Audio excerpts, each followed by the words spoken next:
Hello friends, स्वागत है आपका भास्कर क्लासेज में। हमारा जो टॉपिक चल रहा था वो चल रहा था राजस्थान की जलवायु के बारे में कि राजस्थान की जलवायु क्या है, ये हमने पढ़ लिया। राजस्थान की जलवायु को प्रभावित करने वाले कारकों के बारे में हमने पढ़ लिया।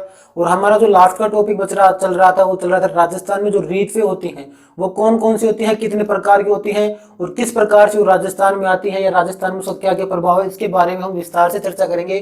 तो हमारा जो टॉपिक चल रहा था वो चल रहा था राजस्थान की ऋतुएं। राजस्थान की ऋतुओं के बारे में हम पढ़ रहे थे, जिनमें हम पढ़ लिया था कि राजस्थान में 3 ऋतुएं होती है मुख्य रूप से। एक तो ग्रीष्म ऋतु, एक वर्षा ऋतु और तीसरी होती है हमारी शरद ऋतु या सर्दी ऋतु। और इनके अलावा 2 ऋतुएं और होती है भारत में। एक तो होती है पतझड़ मानसून या पतझड़ का समय, और एक होता है वसंत का समय। ये 2 भी ऋतुएं राजस्थान में पाई जाती हैं। तो हमारे जो ग्रीष्म ऋतु थी इनके बारे में हमने पढ़ लिया था कि ग्रीष्म ऋतु है, इसका जो टाइम होता है वो कब से कब होता है। तो ग्रीष्म ऋतु का जो टाइम होता है वो हमने पढ़ लिया था, वो होता है मार्च से मध्य जून तक। वर्षा ऋतु तो इसके बारे में हमने पढ़ लिया था, वर्षा ऋतु का टाइम होता है वो होता है जून से मध्य सितंबर तक। और जो शरद ऋतु है इसका जो टाइम है वो या तो मध्य नवंबर से या दिसंबर से, मध्य नवंबर या दिसंबर से और फरवरी माह तक होता है। इनके बारे में हमने पिछली क्लास इसमें पढ़ लिया था। और हमने ये पढ़ लिया था कि वर्षा ऋतु और शरद ऋतु के बीच में एक टाइम आता है जिस टाइम जो मानसून है वो वापस लौटता है, अर्थात मानसून प्रत्यावर्तन का समय आता है। मानसून प्रत्यावर्तन का समय, मानसून प्रत्यावर्तन का समय आता है वो आता है अक्टूबर और नवंबर महीने में।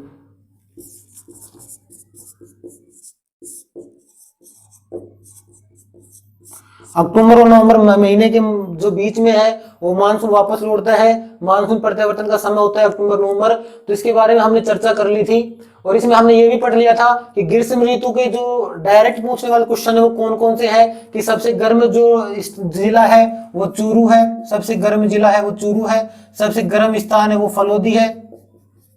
और जो सबसे गर्म महीना है वो है जून का। उसी प्रकार हमने वर्षा ऋतु के बारे में पढ़ लिया था कि सबसे अधिक वर्षा कहाँ होती है, झालावाड़ जिले में। उसी प्रकार जो सर्वाधिक वर्षा वाला स्थान कौन सा है, माउंट आबू। और सर्वाधिक जो वर्षा वाला महीना है वो है अगस्त का महीना। अगस्त का महीना या जिसको हमारे जो हिंदी महीने उसमें सावन बोलते हैं। और इसी प्रकार हमें शरद ऋतु के बारे में पढ़ लिया था कि सर्वाधिक सर्दी कहां पड़ती है, सिरोही में, चूरू में सर्वाधिक सर्दी होती है। चूरू में सर्वाधिक सर्दी होती है। उसी प्रकार जो सर्वाधिक सर्दी है वो जिला कौन सा है, वो है माउंट आबू जिला, जो कि सिरोही में है। स्थान है माउंट आबू। और सर्वाधिक जहां सर्दी होती है जिला चूरू, माउंट आबू है सर्वाधिक जहां सर्दी होती है वो स्थान है। और जो महीना है वो है जनवरी का महीना। ये जो नॉर्मल है डायरेक्ट पूछने वाले क्वेश्चन थे वो थे। और इसी के साथ हमने ये पढ़ा था कि सर्वाधिक जो आर्द्रता वाला जो महीना होता है वो होता है अगस्त का।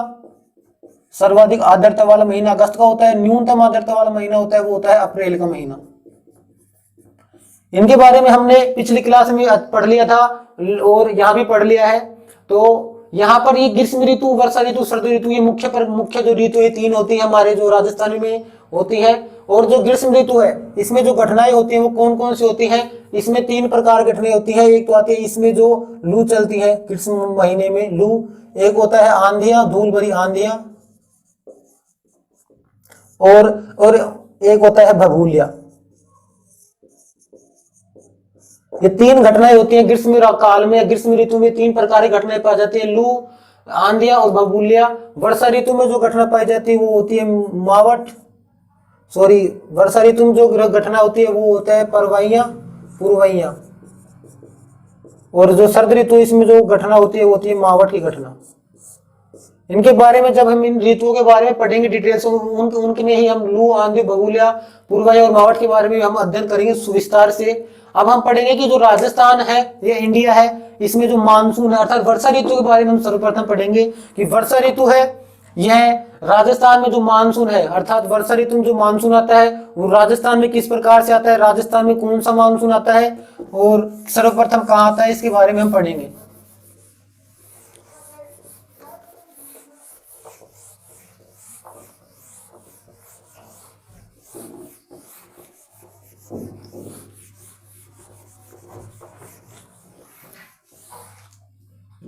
तो हम पढ़ेंगे वर्षा ऋतु के बारे में।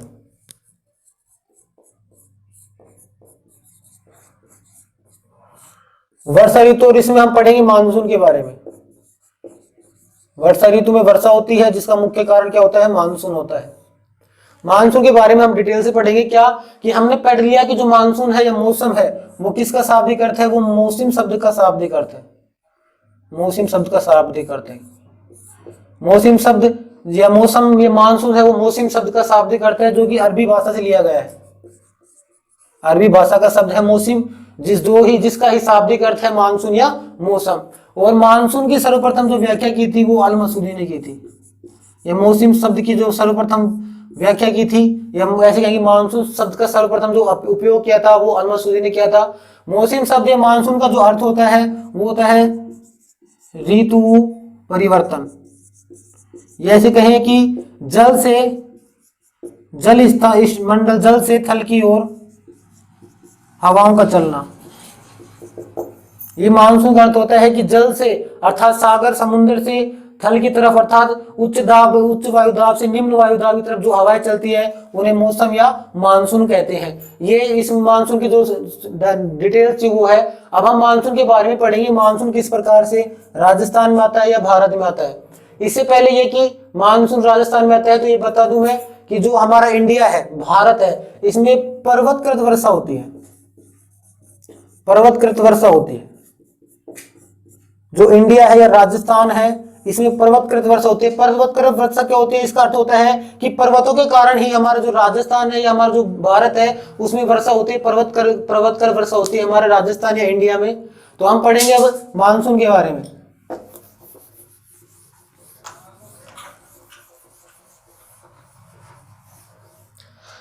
जो मानसून है, तो मानसून की प्रक्रिया किस प्रकार से होती है। मानसून की जो प्रक्रिया होती है, मानसून की जो प्रक्रिया होती है, इसको समझने के लिए अर्थात मानसून की प्रक्रिया किस प्रकार है इसको समझने के लिए 3 सिद्धांत दिए गए। 3 सिद्धांत कौन कौन से थे। उनमें जो पहला सिद्धांत था वो था तापीय सिद्धांत,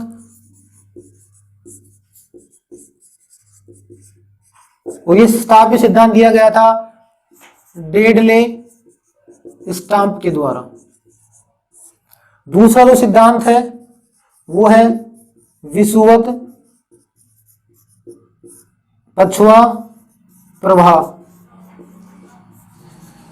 विषुवत पछुआ प्रभाव ये दूसरा है, वो तापीय सिद्धांत है, और ये दिया गया था फ्लोन के द्वारा। और जो तीसरा जो मानसून की प्रक्रिया को समझने वाला जो तीसरा सिद्धांत है वो है जेट स्ट्रीम सिद्धांत।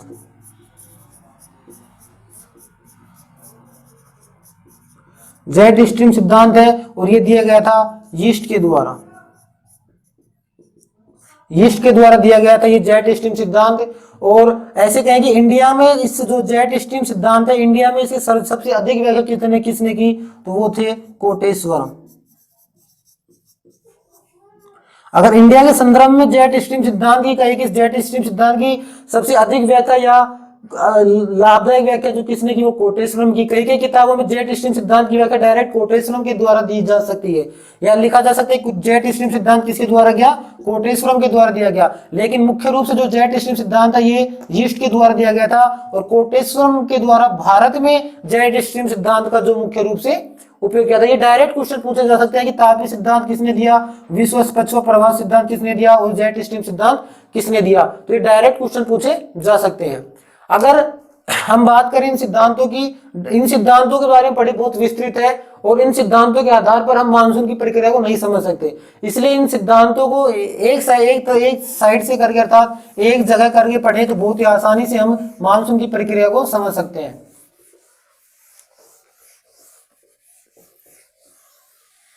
अब हम पढ़ेंगे मानसून की जो प्रक्रिया है, मानसून किस प्रकार से इंडिया में या भारत में आते हैं उसके बारे में पढ़ेंगे। तो जो मानसून है, पहला ये हो गया कि राजस्थान या जो हमारा इंडिया, इसमें कौन सी वर्षा होती है, वो होती है पर्वतकृत वर्षा। पर्वतकृत वर्षा ये पहला है, मोस्ट इंपोर्टेंट है वर्ड है ये पर्वतकृत वर्षा।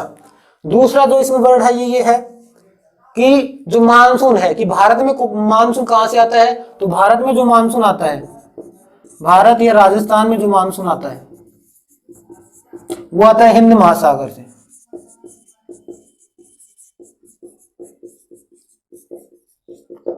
हिंद महासागर से जो मानसून आता है राजस्थान या भारत में, वो हिंद महासागर से मानसून आता है। तीसरा इसका जो मुख्य चीज है कि भारत या राजस्थान है, इसमें जो हिंद महासागर है, जो इसकी दो शाखाएं राजस्थान में प्रवेश करती हैं या कहीं कि भारत में प्रवेश करते हैं हिंद महासागर से, वो है एक तो अरब सागर शाखा, अरब सागर शाखा, और दूसरी होती है बंगाल की खाड़ी शाखा।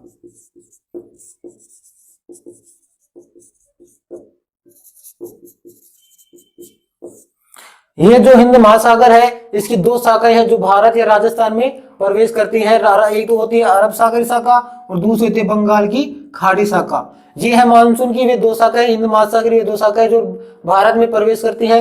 और चौथा ये वर्ड है, चौथा ये शब्द है कि भारत में कौन सा मानसून आता है, तो भारत में जो मानसून आता है उसका नाम है दक्षिणी पश्चिमी मानसून, दक्षिण पश्चिमी मानसून। ये जो मेन इंपोर्टेंट बात है मानसून की जो क्रिया है, प्रक्रिया है, मानसून किस प्रकार से राजस्थान में आता है, उनकी चार बातें हैं मेन। कि पहला तो जो राजस्थान या इंडिया में जो वर्षा होती है वो पर्वतकृत वर्षा होती है, अर्थात पर्वतों के कारण वर्षा होती है, पर्वतों के कारण। दूसरा, भारत या राजस्थान में वर्षा कहां से आती है, तो वो जो वर्षा का स्रोत है वो है हिंद महासागर से आती है। तीसरा कि इसकी जो हिंद महासागर की दो शाखाएं हैं, एक तो अरब सागरी शाखा और एक बंगाली खाड़ी शाखा, जो कि हिंद महासागर से आती है। इनके कारण ही राजस्थान में या भारत में कहीं तो वर्षा होती है। अरब सागरी शाखा है, यह बहुत ही कम वर्षा करती है राजस्थान में, या कहें कि जो भारत में है इसका 10% ही भाग, इसकी 10% ही वर्षा ये राजस्थान या भारत में करती है, अरब सागरी शाखा।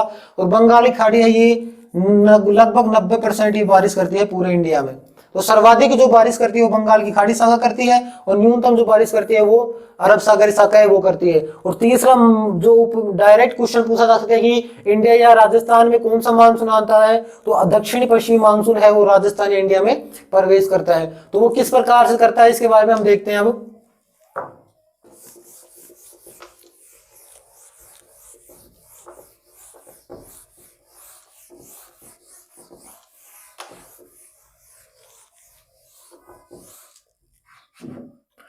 हमने जो पहले हमने क्लास थी, जो मानसून है, मानसून के बारे में पढ़ रहे हैं कि मानसून एक सामयिक पवन है, सामयिक पवन, अर्थात इसका जो टाइम है वो फिक्स है, टाइम के अनुसार आती है। ये मानसून है वो एक सामयिक पवन है।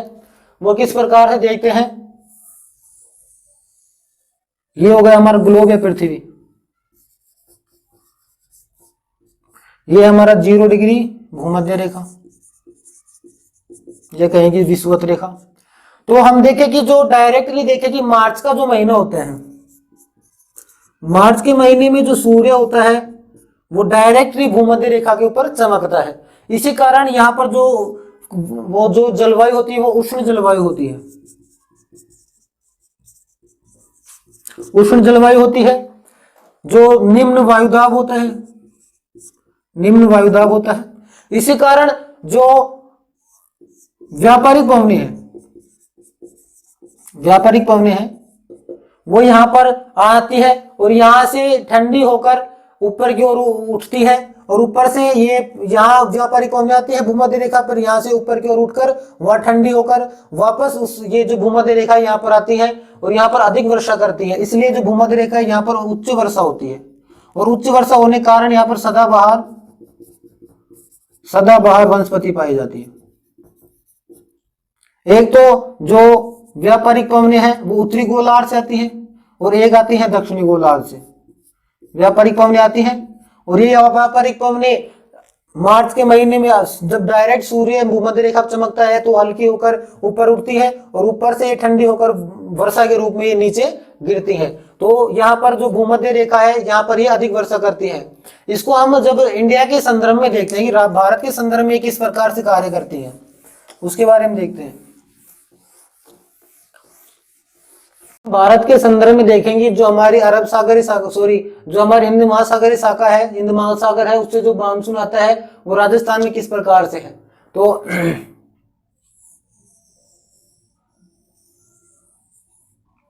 ये हमारा भारत का मानचित्र है एक तरह से।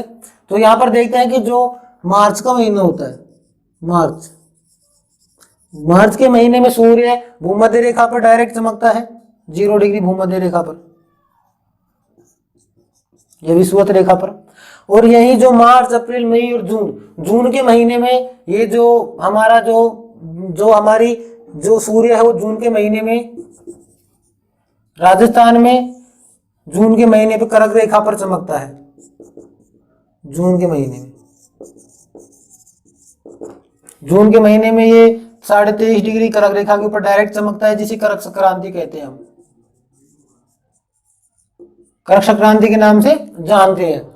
तो जून के महीने में ये डायरेक्ट 23.5 डिग्री जो हमारा 23.5 डिग्री कर्क रेखा है, कर्क संक्रांति अर्थात कर्क रेखा है, उस पर जून के महीने में सूर्य डायरेक्ट चमकता है, जिससे यहाँ पर जो घटनाएं होती थी, हमने पढ़ा है कि जो घटनाएं होती है क्या क्या, कि यहाँ पर निम्न दाब हो जाता है, निम्न दाब के कारण यहाँ पर निम्न दाब होता है तो यहाँ पर वर्षा होगी। तो निम्न दाब के कारण यहाँ पर वर्षा होती है, निम्न दाब के कारण यहाँ पर वर्षा होती है।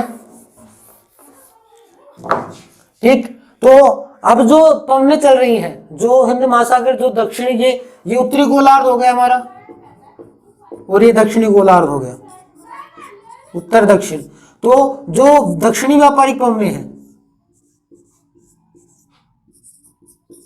दक्षिणी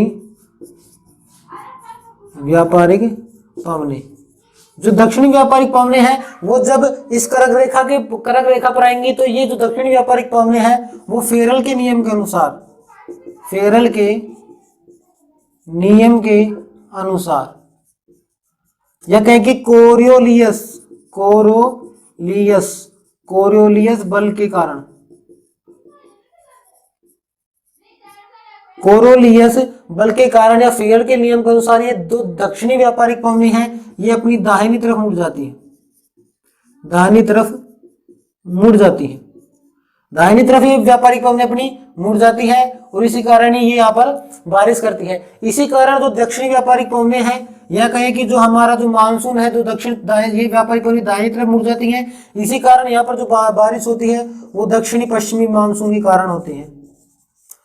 क्योंकि जो यहाँ से उत्तरी गोलार्ध से जो शाखा उठी थी वो तो दक्षिणी पूर्वी शाखा के रूप में आती है, लेकिन यहाँ पर ये दाहिनी तरफ मुड़ जाती है, जिसके कारण इसकी जो दिशा होती है वो दक्षिणी पश्चिम होती है। अर्थात ऐसे कहें कि जो दक्षिणी जो यहाँ पर बारिश होती है या मानसून होता है, इसकी दिशा क्या होती है, तो वो होगी दक्षिण पश्चिम से उत्तर पूर्व की ओर इसकी दिशा होगी। दूसरा कि यहाँ पर हिंद महासागर से आने वाली वर्षा होगी, और ये कौन से महीने में होगी, ये जून के महीने में होगी, या कहें कि ग्रीष्म ऋतु में वर्षा होगी, क्योंकि ग्रीष्म ऋतु में सर्वाधिक हमारा जो टेम्परेचर है, ग्रीष्म ऋतु सर्वाधिक जून के महीने में होती है। और दक्षिणी व्यापारिक पवनें होती हैं, ये दाहिनी तरफ मुड़ जाती है, और यहाँ से कौन कौन सी शाखा आती है जो हिंद महासागर से आती है, वो दो शाखाएं आती हैं, एक तो अरब सागर शाखा, और दूसरी आती है बंगाल की खाड़ी शाखा।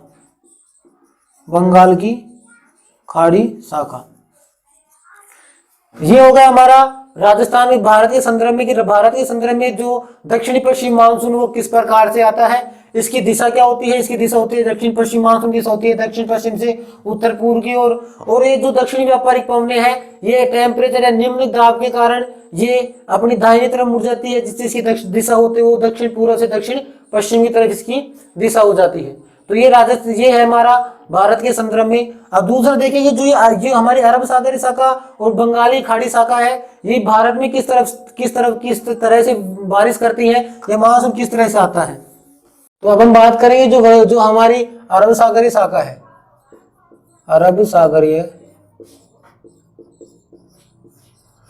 शाखा के बारे में बात करेंगे। अरब सागरीय शाखा के बारे में हम बात करेंगे। अरब सागरीय शाखा है, इसकी में भी 3 शाखाएं आती हैं। एक तो आती है पश्चिमी घाट शाखा,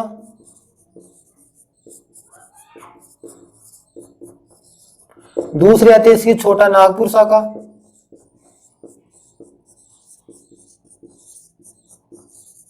और तीसरी आती है इसकी वो हमारी हिमाचल शाखा, हिमाचल शाखा। ये तीन शाखा है। अरब सागरीय मानसून है, अरब सागरीय शाखा, इसकी तीन शाखाएं हैं। पश्चिमी घाट शाखा जो कि पश्चिमी जो हमारा राजस्थान है, पश्चिमी भारत में वहां बारिश करती है। छोटा नागपुर शाखा जो मध्य भारत में बारिश करती है, और हिमाचल शाखा जो राजस्थान में प्रवेश करती है और राजस्थान में बारिश करती है। वो किस प्रकार से देखते हैं।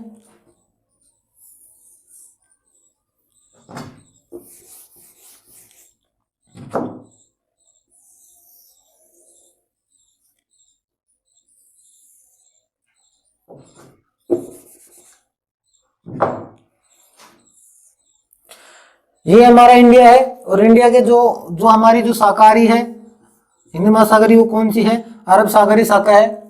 अरब सागरीय शाखा की जो पहली बात करें कि जो मानसून है, इसमें जो पहला क्वेश्चन है वो पहले क्वेश्चन की बात कर लेते हैं कि मेन किस प्रकार की भारत में सर्वप्रथम मानसून कहां पर आता है।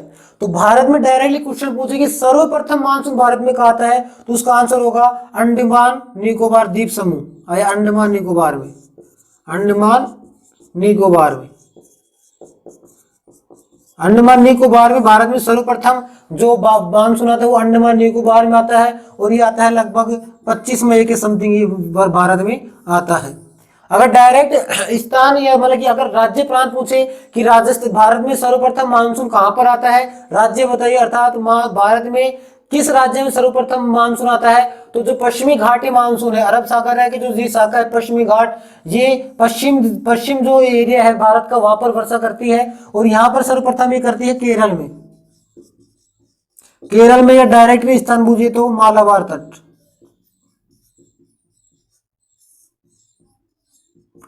स्थान अगर राज्य पूछिए किस राज्य में होती है तो आएगा केरल में, और अगर डायरेक्ट पूछिए कहां पर सर्वप्रथम राजस्थान में बारिश भारत में बारिश होती है, वो होती है अंडमान निकोबार में 25 मई के समथिंग। और केरल पे या पश्चिमी घाट शाखा है, या पश्चिमी घाट पे भारत में सर्वप्रथम जो बारिश होती है केरल मालाबार तट में होती है, ये लगभग होती है 1 जून को, 1 जून के समथिंग, अर्थात 1 जून के टाइम पर या 1 जून को भारत में मानसून प्रवेश कर जाता है। तो ये है पश्चिमी घाटी मानसून, ये करता है केरल, कर्नाटका, गोवा और महाराष्ट्र। इन एरियो में ये जो पश्चिमी घाटी मरुस्थल है, पश्चिमी जो अरब सागरीय शाखा की एक शाखा है, वो केरल, कर्नाटक, गोवा और महाराष्ट्र के क्षेत्र में बारिश करती है। और राज्य पूछे सर्वप्रथम केरल आएगा कि कहां पर प्रवेश करता है भारतीय मानसून, तो केरल। और डायरेक्टली इस जगह पूछेगी भारत में मानसून कहां पर सर्वप्रथम प्रवेश करता है, तो वो करेगा अंडमान निकोबार में 25 मई के समथिंग, और ये 1 जून के समथिंग। तो पश्चिमी घाटी जो शाखा है वो भारत के पश्चिमी क्षेत्र में बारिश करती है, केरल, कर्नाटक, गोवा और महाराष्ट्र के क्षेत्र में। छोटा नागपुर शाखा, ये जो दूसरी शाखा है अरब सागर की शाखा, ये मध्य भारत में बारिश करती है, ये मध्य भारत में बारिश करती है। मध्य भारत में जो सतपुड़ा और विंध्याचल की जो पहाड़ियां हैं, विंध्याचल की पहाड़ियों से ये जो छोटा नागपुर शाखा या अरब सागरीय शाखा की जो दूसरी शाखा है, यहाँ पर इन पहाड़ियों से टकराकर मध्य भारत अर्थात मध्य प्रदेश और छत्तीसगढ़ के आसपास के क्षेत्रों में ये अधिक वर्षा करती है या वर्षा करती है। और जो तीसरी शाखा है हिमाचल शाखा, ये राजस्थान में प्रवेश करती है, और राजस्थान में प्रवेश करके ये राजस्थान में बारिश करती है। वो किस प्रकार से करती है हम राजस्थान में देखते हैं, राजस्थान के मैप से समझते हैं।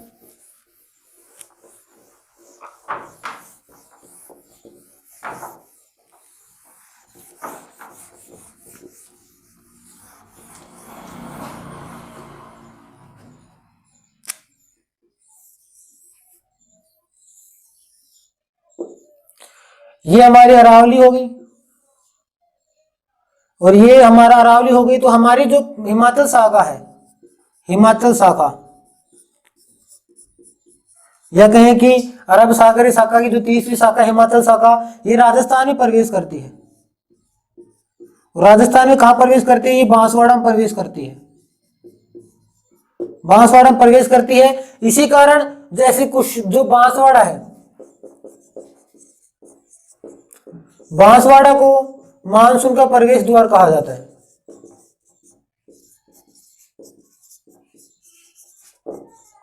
और ये कब लगभग 15 जून के टाइम पर, 15 जून की जो डेट है, 15 जून की समथिंग ये बांसवाड़ा में ये हिमाचल शाखा या अरब सागरीय मानसून है, ये प्रवेश करता है। और बांसवाड़ा डूंगरपुर, उदयपुर और सिरोही। सिरोही में मेन रूप से माउंट आबू। इन राज्यों में सॉरी इन जो जिले हैं राजस्थान के, बांसवाड़ा, डूंगरपुर, उदयपुर, सिरोही, इन 4 राज्यों में ये जो हिमाचल शाखा है, ये हिमाचल शाखा बारिश करती है और डायरेक्ट अरावली के समांतर निकल जाती है, और अरावली के समांतर ये निकल जाती है, और जो हमारा हिमालय पर्वत है, हिमालय पर्वत से ये टकराकर, और जो हिमाचल, उत्तराखंड और उत्तराखंड के जो आसपास के क्षेत्र है, यहाँ पर बारिश करती है, अच्छी बारिश करती है, इसलिए इसका जो नाम है वो हिमाचल शाखा नाम पड़ा है। तो यहाँ पर पहला कि राजस्थान में सर्वप्रथम कहां पर जो बारिश है वो प्रवेश करती है, वो बांसवाड़ा में करती है। राजस्थान में कौन सी शाखा, मानसून की कौन सी शाखा सर्वप्रथम प्रवेश करती है? अरब सागरीय शाखा जो राजस्थान में सर्वप्रथम जो प्रवेश करती है, और यह लगभग 10% की समथिंग की बारिश करती है। यह 10% के समथिंग ही बारिश करती है, वो भी इन 3 जिलों में, बांसवाड़ा, डूंगरपुर, उदयपुर और सिरोही जिलों में, और सिरोही में मेन रूप से माउंट आबू में। माउंट आबू से क्या क्वेश्चन बनता है कि जो अरब सागरीय शाखा का जो मानसून है राजस्थान में, अरब सागरीय शाखा का जो मानसून है उसका सर्वाधिक ठहराव व सक्रियता, ठहराव और सक्रिय किस राज्य, किस जिले में है? और डायरेक्ट जिला पूछे तो सिरोही, और स्थान पूछे तो माउंट आबू।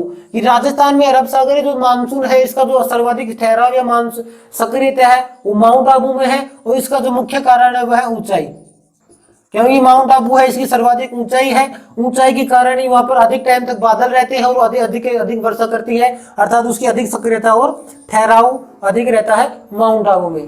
तो ये हो गया हमारा जो अरब सागरीय शाखा। और अरब सागरीय शाखा है, इसकी दिशा क्या होती है? अरब सागरीय शाखा इसकी दिशा होती है दक्षिण पश्चिम से उत्तर पूर्व की ओर।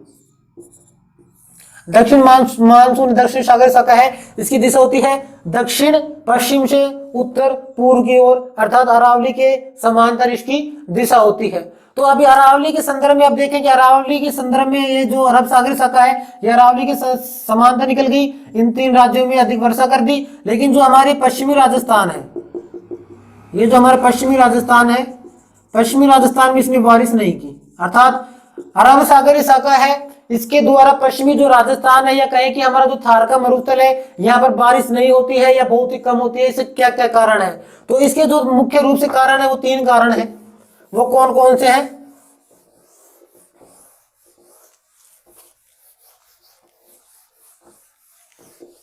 कि क्वेश्चन ये है कि अरब सागरीय शाखा है वो राजस्थान के जो पश्चिमी राजस्थान है, कहें कि थार का जो मरुस्थल है, इसमें बारिश नहीं करती। क्यों नहीं करती? इसके 3 कारण है। पहला क्या कारण होगा? पहला तो होगा अरावली के समांतर यह निकल जाती है, अर्थात अरावली की दिक् स्थिति, अरावली की दिक् स्थिति। दूसरा कारण कि जून के महीने में जो हमारा जो पश्चिमी राजस्थान है इसमें बारिश नहीं, क्योंकि जून के महीने में पाकिस्तान से जो गर्म हवाएं आती है, पाकिस्तान की साइड से गर्म हवाएं आती हैं, जिन्हें हमने जो पहली वाली क्लास थी उसमें कहा था कि पाकिस्तान की तरफ से जो गर्म हवाएं आती हैं उन्हें कहते हैं पछुआ पवने।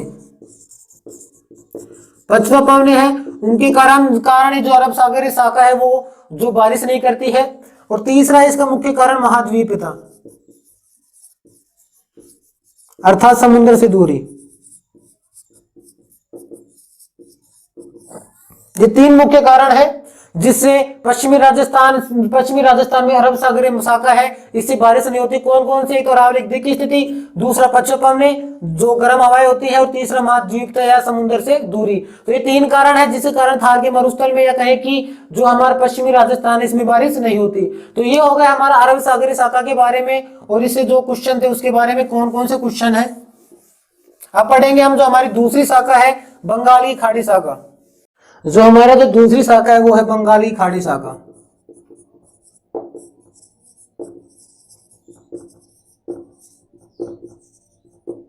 बंगाली खाड़ी शाखा है, यह भी 2 शाखाओं में विभाजित होता है जो जब भारत में वर्षा करता है। एक तो इसकी शाखा है वो सूरमा घाटी से पूर्वोत्तर राज्यों में प्रवेश कर जाती है, सूरमा घाटी से जो हमारे पूर्वी राज्य हैं, मेघालय, जो उस साइड के जो राज्य है उसमें प्रवेश कर जाती है। और यह जो शाखा ये शिलोंग की पहाड़ियाँ, ये शिलोंग का पठार, शिलोंग का पठार से ये वहां पर टकराती है। शिलोंग का पठार स्थित है मेघालय में। तो ये जो बंगाली खाड़ी शाखा है सूरमा घाटी से पूर्व उत्तर राज्य में प्रवेश करती है और शिलोंग के पठार से टकराकर यहाँ अत्यधिक वर्षा करती है। जहां पर सबसे अधिक वर्षा करती है उसका नाम है मानिसराम। मानिसराम भारत का वह क्षेत्र है, यह वह भाग है, वह स्थान है जहां पर सर्वाधिक बारिश होती है। भारत के संदर्भ में कि सर्वाधिक बारिश कहां पर होती है तो वो होती है मानिसराम में। दूसरी इसकी जो बंगाली खाड़ी शाखा है, इसकी जो दूसरी शाखा है वो झारखंड में छोटा नागपुर का पठार है, छोटा नागपुर पठार। छोटा नागपुर पठार से यह जो टकराती है, यह जो बंगाली खाड़ी है, खाड़ी की जो शाखा है वो छोटा नागपुर से टकराती है और विंध्याचल पर्वत के समांतर या विंध्याचल पर्वत के समांतर होती हुई ये राजस्थान में प्रवेश करती है। और राजस्थान में ये प्रवेश करती है, जो सबसे पहले प्रवेश करती है झालावाड़ जिले में। झालावाड़ जिले में सर्वप्रथम है वो प्रवेश करती है। जो छोटा नागपुर की जो बंगाली खाड़ी शाखा है, बंगाली जो खाड़ी शाखा है वो पूर्वोत्तर राज्य में, यहाँ झारखंड में छोटा नागपुर से टकराती है और विंध्याचल के समांतर होती हुई यह राजस्थान में प्रवेश करती है। और राजस्थान के ये सबसे पहले जिले में प्रवेश करती है। तो ये जो अरब सागरी शाखा है, यह अरब सागरी शाखा छोटा नागपुर पठार से टकराती है और विंध्याचल के समांतर हो जाती है। और ये जो राजस्थान में प्रवेश करती है झालावाड़ जिले में सर्वप्रथम प्रवेश करती है। अब यहाँ से दूसरा जो क्वेश्चन है वो पूर्ववायु। हमने पढ़ा था कि वर्षा ऋतु में जो पूर्ववायु के बारे में पढ़ा था कि इसमें जो घटना होती है वो पूर्ववायु की होती है। तो पूर्ववायु किसे कहते हैं? वो यहाँ से होती है कि बंगाल की खाड़ी शाखा से जो पूर्वी मानसून राजस्थान में प्रवेश करता है, जो पूर्वी मानसून राजस्थान में प्रवेश करता है उन्हें उसे कहा जाता है, क्योंकि पूर्व दिशा से आ रहा है बंगाल की खाड़ी से, यह पूर्व दिशा से आता है। बंगाली खाड़ी से छोटा नागपुर टकराया और विंध्याचल के समांतर होते हुए राजस्थान में प्रवेश किया। तो इसी कारण ये जो पूर्व से जो मानसून आता है, अर्थात बंगाल की खाड़ी से पूर्वी जो मानसून राजस्थान में प्रवेश करता है उसे कहा जाता है पूर्वैया, या उस मानसून को कहा जाता है पूर्वैया। तो राजस्थान में सर्वप्रथम करता है, झालावाड़ जिले में प्रवेश करता है। तो इसके बारे में हम जो राजस्थान का मानचित्र है उसमें देखते हैं राजस्थान के मानचित्र में किस प्रकार से प्रवेश करता है। और राजस्थान के मानचित्र में जो बंगाली खाड़ी शाखा है इससे कौन कौन से क्वेश्चन बनते हैं। हम राजस्थान के संदर्भ में देखते हैं बंगाली खाड़ी शाखा है उसका।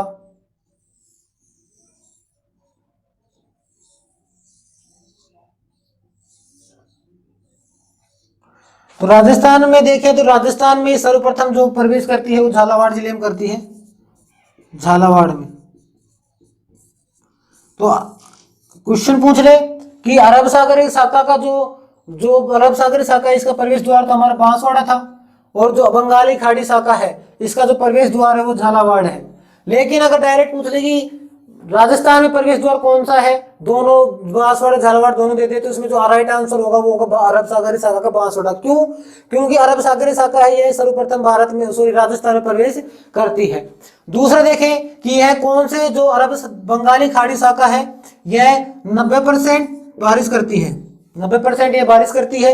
और यह लगभग सभी राज्यों में सभी जिलों में बारिश करती है, लगभग सभी जिलों में यह बारिश करती है। और जो झालावाड़ जिला है यह इसका प्रवेश द्वार हो गया। दूसरा देखें कि जो बंगाली खाड़ी शाखा है इसमें बंगाली खाड़ी शाखा यह कौन से भौतिक प्रदेश में सर्वप्रथम प्रवेश करती है। भौतिक प्रदेश पूछे तो इसमें जो भौतिक प्रदेश है ये हमारा हाड़ौती का पठार आता है यहाँ पर हमारा, तो यह हाड़ौती के पठार में प्रवेश करती है, हाड़ौती पठार में, यह दक्षिण पूर्वी पठारी प्रदेश में यह प्रवेश करती है। पहला कि बंगाल की खाड़ी शाखा के लिए प्रवेश द्वार कौन सा हो गया, झालावाड़ हो गया। यह लगभग 90% अर्थात लगभग सभी जिलों में यह बारिश करती है। सर्वाधिक बारिश होती है यह इसी से होती है जो हमारी बंगाली खाड़ी शाखा है इससे। और किस भौतिक प्रदेश में यह बारिश करते हैं सर्वप्रथम, तो यह भौतिक प्रदेश पूछे तो आ जाएगा हमारा हाड़ौती का पठार आ जाएगा। दूसरा देखें कि यह जो झालावाड़ जिला इसमें जो बंगाली खाड़ी शाखा है इसकी जो दिशा होती है वो होती है दक्षिण पूर्व, दक्षिण पूर्व इसकी दिशा होती है, दक्षिण पूर्व पूर्व दक्षिण इसकी दिशा होती है, बंगाली खाड़ी की शाखा की यह दिशा होती है। अब दूसरा देखें यहाँ पर तो क्वेश्चन है कि राजस्थान में मानसून की दिशा क्या होती है।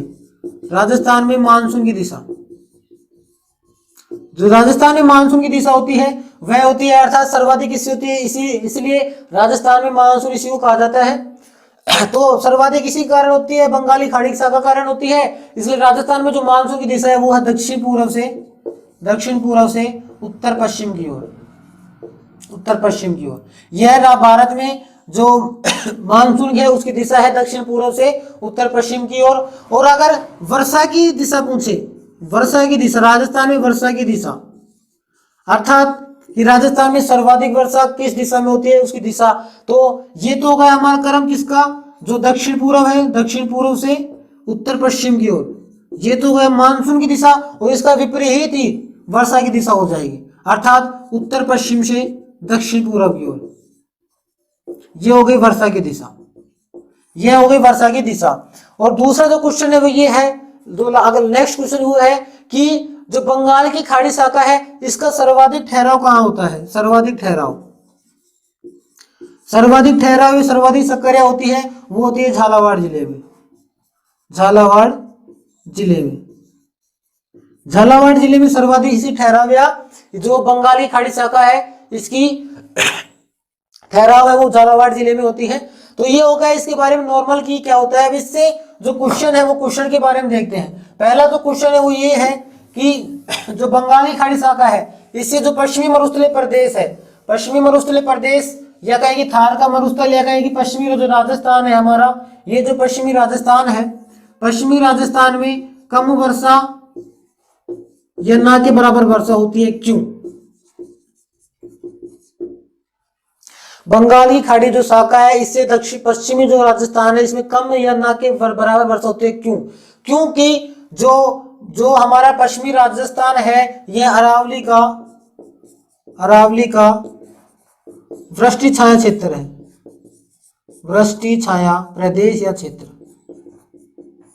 वृष्टि छाया प्रदेश के बारे में, क्षेत्र के बारे में पहली बार क्लास पढ़ लिया कि वृष्टि छाया क्षेत्र प्रदेश क्या होता है। तो ये हो गए हमारी अरावली। और हमारी जो बंगाल की जो हवाई आ रही है, बंगाल की जो खाड़ी शाखा आ रही है, तो जिस तरफ या कोई भी पर्वत है उसके जिस तरफ हवा आती है या मानसून आता है वो क्षेत्र कहलाता है पवनमुखी क्षेत्र, पवनमुखी क्षेत्र।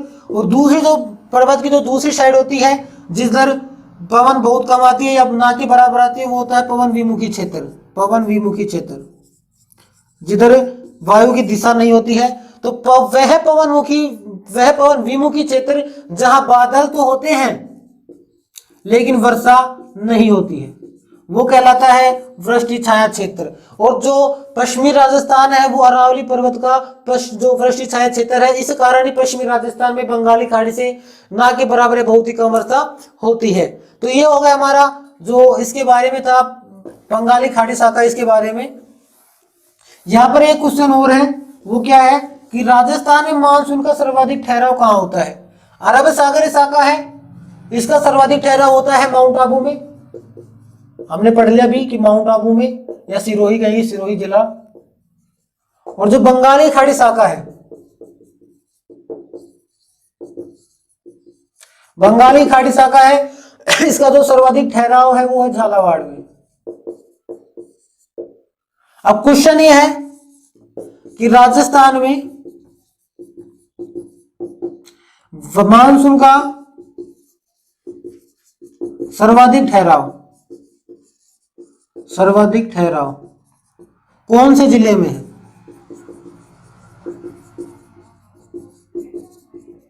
Option A Sirohi, option B Jhalawar, option C Banswara और ऑप्शन डी उदयपुर। कि राजस्थान में मानसून का सर्वाधिक ठहराव कौन से जिले में है, ये ऑप्शन है। अरब सागरीय शाखा के लिए तो ये ऑप्शन ठीक रहेगा कि ऐसा क्वेश्चन कि राजस्थान में अरब सागरीय मानसून है उसका सर्वाधिक ठहराव कहाँ होता है, तो उसके लिए ये ऑप्शन। दूसरा बंगाली खाड़ी की शाखा के लिए कौन सा मानसून सर्वाधिक ठहराव किस जिले में होता है, उसके लिए जो ऑप्शन है वो आ जाएगा झालावाड़। और तीसरा है हमारा बांसवाड़ा और चौथा है हमारा उदयपुर। लेकिन क्वेश्चन डायरेक्ट ये पूछ ले कि राजस्थान में मानसून का सर्वाधिक ठहराव कौन सा होगा, तो इसमें जो ऑप्शन आएगा वो ऑप्शन आएगा बांसवाड़ा जिला। बांसवाड़ा जिला। वो क्यों आएगा? क्योंकि जो अरब सागरी शाखा है इसका ये पर जो बांसवाड़ा ये प्रवेश द्वार है, तो यहाँ पर उसके द्वारा सर्वाधिक बारिश होगी। और बंगाली खाड़ी में पड़ लगी लगभग सभी जो जिले हैं इनमें बारिश करती है, इसलिए जो बांसवाड़ा ये मेन है, क्योंकि यहाँ पर दोनों शाखाओं के द्वारा बारिश होती है। इसी कारण राजस्थान के संदर्भ में अगर मानसून का ठहराव पूछे तो बांसवाड़ा जिला, इसमें जो राइट आंसर आएगा वो बांसवाड़ा जिला आएगा। अब जो चौथा एक क्वेश्चन और है, वो क्यों है वो देखते हैं कौन सा क्वेश्चन है। हमने ये पढ़ा कि राजस्थान का जो थार का मरुस्थल है ये पश्चिमी पश्चिमी मरुस्थलीय प्रदेश है, इसमें कम वर्षा होती है, क्यों? क्वेश्चन ये है कि पश्चिमी मरुस्थलीय प्रदेश में ये थार के मरुस्थल में कम या ना के बराबर वर्षा होती है, क्यों? ऑप्शन ए अरावली की दिक स्थिति, ऑप्शन बी अरावली का वृष्टि छाया क्षेत्र, ऑप्शन सी पछुआ पवनी, और ऑप्शन डी महाद्वीपता या समुद्र से दूरी। यह हमारा क्वेश्चन है कि पश्चिमी मरुस्थलीय प्रदेश में इसमें कम या ना के बराबर वर्षा होती है, क्यों? ऑप्शन हमारे ये है, और इसमें भी फर्स्ट है कि ए बी सी, दूसरा है ए सी डी, तीसरा है ए बी डी, और चौथा है ए बी सी और डी। ये हमारे ऑप्शन है कि निम्न में से कौन सा सही है। तो हमने पढ़ा था कि अगर क्वेश्चन पश्चिमी मरुस्थलीय प्रदेश का कम या ना की वर्षा होती है, तो जो हमारी अरब सागरी शाखा थी उसके बारे में पढ़ा था कि उसकी अरब सागरी शाखा के कारण, अरब सागरी जो शाखा है इसके कारण पश्चिमी मरुस्थलीय प्रदेश में बारिश नहीं होती। उसके हमने 3 मुख्य कारण पढ़े थे। कौन कौन से पढ़े था? एक तो अरावली की दिक स्थिति, दूसरा पढ़ा था पछुआ पवनी, और तीसरा पढ़ा था हमने महाद्वीपता या समुद्र से दूरी। और जो बंगाल की खाड़ी शाखा है, बंगाल की खाड़ी शाखा से पश्चिमी मरुस्थलीय प्रदेश में बारिश ना या कम होती है, उसका हमने एक मुख्य कारण पढ़ा था, वो था हमारा अरावली का वृष्टि छाया क्षेत्र। अर्थात अगर ऐसे पूछेंगे अरब सागरी शाखा से पश्चिमी मरुस्थलीय प्रदेश में कम या ना की बराबर वर्षा होती है कि क्यों, तो उसमें ये 3 कारण है, इनको ए सी और डी। उसमें तो हमारा जो ऑप्शन है ए सी डी ये राइट हो जाएगा। अगर दूसरा पूछे कि हम बंगाल की खाड़ी शाखा से पश्चिमी मरुस्थलीय प्रदेश में उसमें कम या ना के समान बराबर वर्षा होती है, तो उसमें हमारी जो बी ऑप्शन है ये राइट होगा, अरावली की वृष्टि छाया क्षेत्र। वो हमने पढ़ लिया किस प्रकार से। और अगर डायरेक्ट ये पूछे कि पश्चिमी मरुस्थलीय प्रदेश में कम या ना के समान वर्षा होती है, तो उसमें ये चारों जो ऑप्शन है ये राइट होंगे, अर्थात हमारे जो चौथा ऑप्शन है ए बी सी डी ये राइट है। तो यहाँ पर ये ध्यान रखना कि कौन सा ये डायरेक्ट पश्चिमी मरुस्थलीय प्रदेश देखो उसमें ये चारों मेन कारण है। और अगर अरब सागरी शाखा से पूछे तो उसका जो 3 कारण है, अरावली की दिक स्थिति, पछुआ पवनी और महाद्वीपता ये है। और बंगाली खाड़ी शाखा से पूछे, बंगाली खाड़ी शाखा से पश्चिमी मरुस्थलीय प्रदेश में कम या ना के समान बराबर वर्षा होती है, तो उसका मुख्य कारण है अरावली का वृष्टि छाया क्षेत्र। तो इस प्रकार से क्वेश्चन आ सकते हैं। तो ये हमारा हो गया जो हमारी मानसून था उसके बारे में कि मानसून किस प्रकार से राजस्थान में या इंडिया में प्रवेश करता है, और दूसरा जो इसकी शाखाएं है उसके बारे में। अब हम पढ़ेंगे इससे जो अलावा है, हम पढ़ेंगे 2 वर्ड्स होते हैं, एक तो होता है अल नीनो और दूसरा वर्ड्स होता है ला नीनो। इनके बारे में पढ़ेंगे अल नीनो और ला नीनो प्रभाव या क्या होता है। अल नीनो का एक नाम, दूसरा नाम है यीशु का शिशु, या इसका एक नाम है महासागर का बुखार। ये अल नीनो कहा जाता है। और ला नीनो का जो दूसरा नाम है वो है अल नीनो की छोटी बहन। ये दोनों ही हवाएं होती हैं, या कहें कि ये हवाएं होती हैं एक तरह से। ये कौन से जो दक्षिणी प्रशांत महासागर है, दक्षिणी प्रशांत महासागर के पूर्वी तट पर उठने वाली ये हवाएं होती हैं दोनों ही। तो अल नीनो है ये होती है गर्म हवाएं, और ये लगभग दिसंबर के समथिंग स्टार्ट होते हैं, लगभग 25 दिसंबर के समथिंग, जिस टाइम ईसा का जन्म हुआ था, यीशु का शिशु अगर ईसा मसीह का जन्म हुआ था, इसलिए इसका दूसरा नाम है बालक ईसा। इसलिए अल नीनो का एक जो नाम है वो है बालक ईसा, बालक ईसा। ये एल नीनो के नाम है, यीशु का शिशु, बालक ईसा, महासागर का बुखार। तो ये गर्म हवाएं होती हैं जिसका मानसून पर क्या प्रभाव पड़ता है कि अल नीनो के कारण इंडिया या भारत में जो अकाल की स्थिति होती है, अकाल या जो बारिश होती है वो बहुत ही कम होती है, बारिश बहुत ही कम होती है, अकाल की स्थिति पैदा हो जाती है, अल नीनो का प्रभाव होता है। और ला नीनो इसका विपरीत होता है। तो ला नीनो होती है ठंडी हवाएं होती हैं, ठंडी हवाएं, और इसका जो प्रभाव होता है वही होता है कि मानसून समय पर आता है, मानसून समय पर आता है और अतिवृष्टि होती है, अतिवृष्टि होती है। तो ये दो शब्द है ला नीनो और अल नीनो, और इनके उपनाम है किस प्रकार से है। ये क्या होती है, दक्षिण प्रशांत महासागर है उसके जो पूर्वी तट पर उठने वाली हवाएं है, ये गर्म हवा देती है, और ला नीनो होती है ठंडी हवाएं होती है। इनका जो प्रभाव अल नीनो का वो है अकाल या बहुत ही कम बारिश होती है, मानसून को ये एकदम समाप्त कर देती है।